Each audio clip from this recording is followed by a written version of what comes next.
Dobbiamo andare solo che a Venezia e non ci arriviamo, non sappiamo quando ci arriviamo.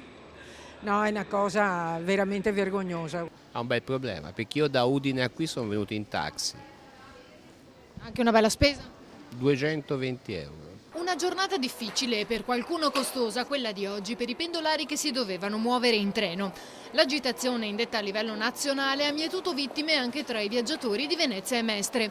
I disagi più grossi sono stati causati dalla mancanza dei convogli locali, quelli più utilizzati da lavoratori e studenti.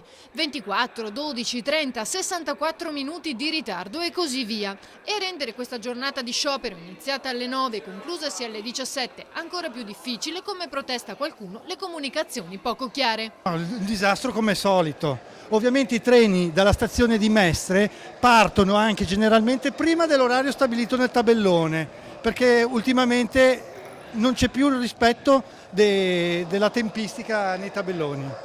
Priorità Un'ora che stiamo aspettando, un'ora di ritardo, per cui direi proprio di sì.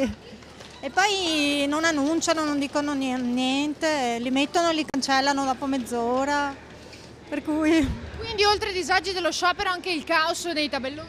Certo sì, perché non si dice niente, 45 minuti di ritardo, quello prima aveva 60 minuti di ritardo, poi non si... sparito.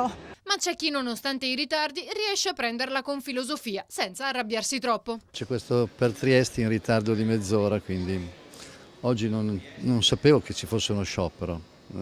Sono partito e adesso mi trovo in questa situazione.